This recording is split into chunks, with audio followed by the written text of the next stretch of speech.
Okay, Dylan, taking a look at your two side angle snaps from the other day. If I recall, both these were fairly decent off the bat. You know, it looks like a pretty quick little move. So let's go through it kind of step by step. First of all, I see our angle with the ball. You know, you'll see as we take it through frame by frame here on your release, how we're pulling that ball up. Okay, so if you remember, your nose was up for a lot of the day, and a lot of that tracks back to how we start. Okay, so watch how the ball flattens out, and it eventually is pointing up when we go to let it go. Okay, so it flattens out, and then we pull up, and then our hands are kind of pointing up a little bit instead of getting that good out finish. Okay, so take inventory right there. We'll come back to it. I think if we can get a little more upright with the ball to start with, then by the time we let it go, we'll be flying flat back here rather than having that nose up, which will save you that tenth of a second.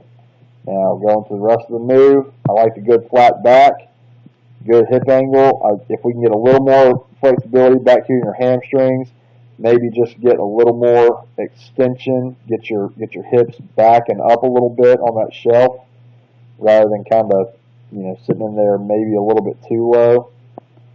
It looks like we're a little bit early with our head. Okay, so watch everybody else's film. Watch TJ's film. Watch my film of me snapping. The ball moves first. Okay, so look how much motion you have, okay, with your head before the ball moves.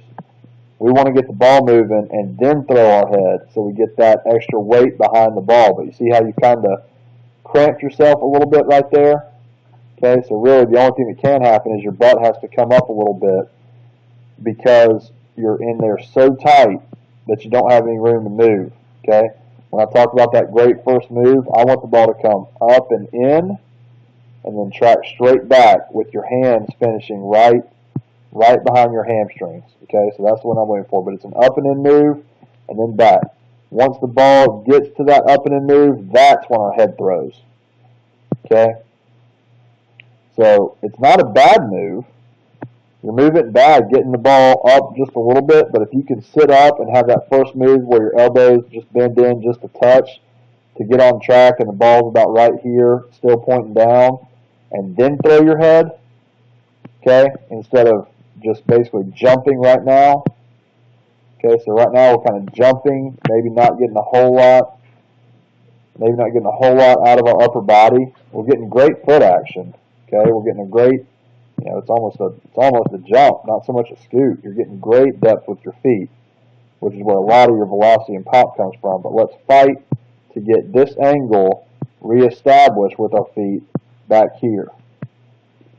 Okay, so you get the depth with your feet, but you see you've lost a lot up. Okay, so all that pop we had in our hips. Always think about where you're strongest. You're probably strongest in that quarter squat position, probably not in the, you know,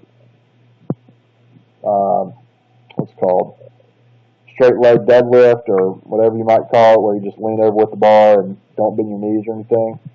Okay, let's get more depth with the ball as we get that scoop. But most importantly, ball moves first and then head comes. Right now, a lot of moves. We're getting cramped. Okay, so I want to stay taller with the big chest. Ball moves, then the head goes. Okay, and that's going to flatten out the ball for you. See how our nose is a little up. We're going to get that good piercing spiral.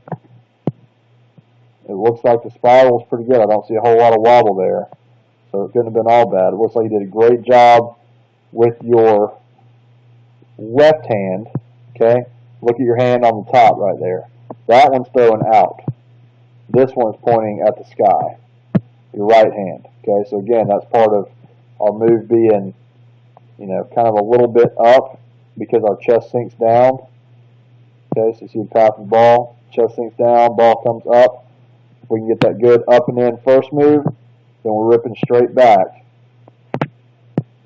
And then that ball's going to flatten out a little bit for us. Let's finish balanced. Okay, we jumped up, then our hammies hurt, so we squatted down, and now we're a little off balance. If we get to that point where we're holding that angle that we started with back here, then we can block or get down the field, and we're in a stronger position to do so.